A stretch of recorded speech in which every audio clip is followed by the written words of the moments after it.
It's very difficult to believe that we are here tonight observing the Shloshim of our father, Zev ben Avram Yitzchak. Allah Shalom. I want to start by recognizing my Aunt Malki. I know that you and my father were very close. You were both there for each other, celebrating each other's simchas, and during unfortunate times as well. I am personally grateful for you doing so much for us, especially after my mother passed away over 32 years ago. You left your family, and along with Aunt Anna, made sure all our needs were taken care of. I remember all the Yom Tovim we spent together, and words alone cannot express my sincere thanks. You even walked me down to my klippah with my father. It meant so much to him and me. May you continue on your way to a complete before Shalom. The past 30 days have been a blur. First and foremost, I want to express my sincere hakaras hatov to Aaron Yitzchak. From the minute Susan and I received the call to come as quickly as possible to the hospital, you immediately assessed the severity of the situation and were able to remain calm and collect, especially with Frady, during the entire hospital ordeal. You were able to make all the arrangements in a respectful and efficient manner, alleviating some of the most difficult preparation anyone has to endure. From the beginning, when you and Susan both joined the Goldstein family, my father never looked at either of you as the in-law children.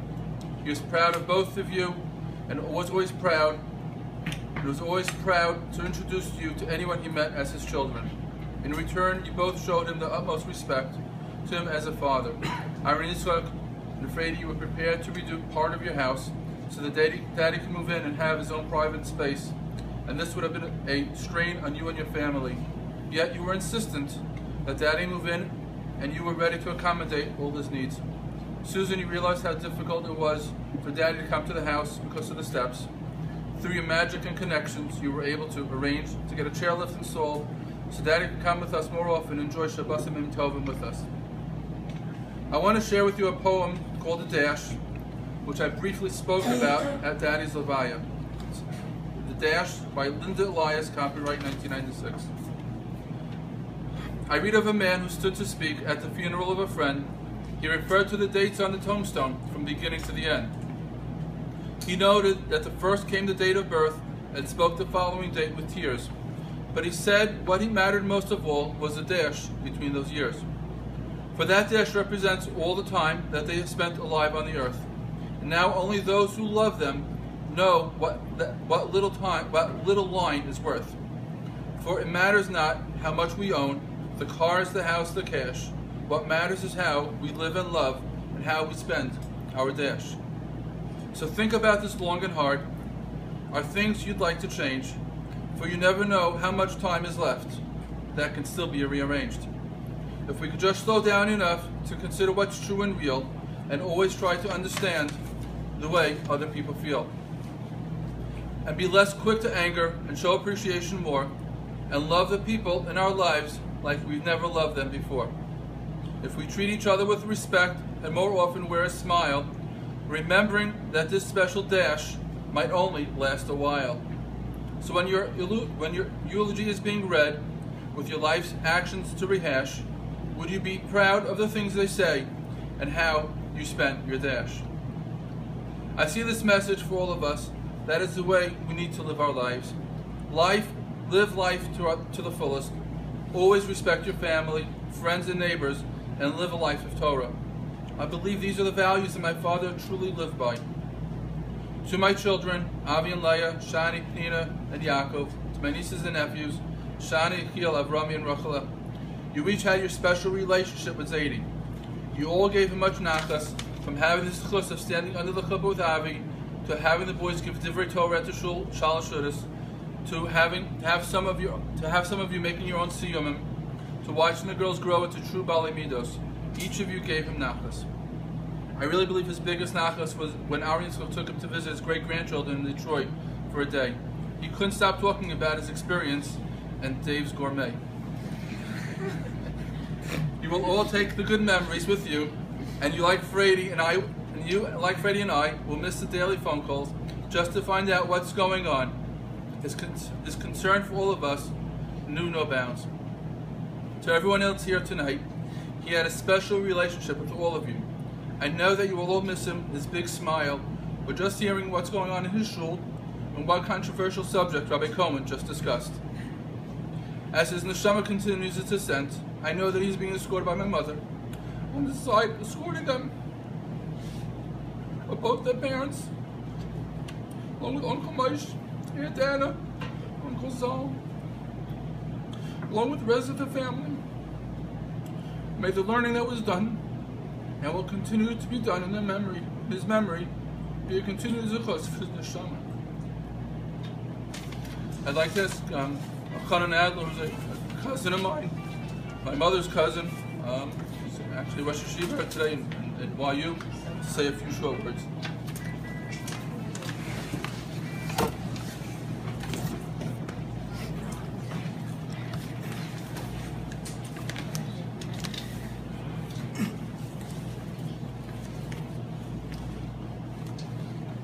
My words and my presence here tonight represent not just myself, but also many of my family members, my parents, aunts, uncles, and cousins who had very much wanted to be here in person, but were unable to attend. Zev ben Avram Yitzchak, Alva Shalmor, Cousin Willie, as we would fondly call him, always felt close to our family. And he made a point of participating in all our family simchas over the years. He was at my chasana in Baltimore about 20 years ago, and as recently as a year and a half, he joined us in Passaic for my daughter's bat mitzvah celebration. This coming Shabbos, we'll be reading at the beginning of Parshas Maseh about the various places that the Bnei Yisrael traveled through the 40 years in the Midbar. Last week's Haftorah, Bnei Yisrael are praised for their loyalty and their trust when they left Mitzrayim and they followed HaKadosh Baruch Hu into the Midbar. Zacharti lach, chesed urayich, avas kevuasayich, lechtech acharai b'midbar be'eretz lo zevua. The Midbar, the wilderness, is a rough environment, fraught with challenges and difficulties. Resources are scarce, food and water are not readily available, there are snakes and scorpions, the weather conditions are harsh. To follow HaKadosh Baruch Hu into such a place, Lechtech Acharai B'Midbar, takes a great leap of faith. So Hashem expresses his admiration to Bnei Yisrael through the Navi Yirmiyahu, Zacharti lo chesed nurayich. This demonstration of emunah wasn't a one-time effort. It had to be maintained over the course of many years. The pasuk in Parashas Baloscha tells us, Al pi Hashem yachanu, Al pi Hashem yisau, and the Ramban explains the decision to remain at a given location in the Midbar or to change course, to move on, was not made by the people, it was made by Hashem. Some places were more comfortable than others. For the nicer places, Bnei Yisrael would have preferred to remain for a little longer. And yet, the moment that the signal came that they have to journey, they would journey. For an unpleasant area, they probably wanted and eager to go as soon as possible. And yet they remained encamped in place, they didn't complain, and they only journeyed when the Anan, the cloud lifted, and it was time to move on. That's all part of this tribute of Zacharti lo chesed nurayich, lechtech acharai b'midbar. I think that this midah epitomizes Cousin Willie. Whatever situation he faced in life, he always lived with a sense of devotion and loyalty to HaKadosh Baruch Hu, to Torah, to mitzvos. His personal journeys through his life were a commitment to that Masorah and to personalities who embodied the Masorah.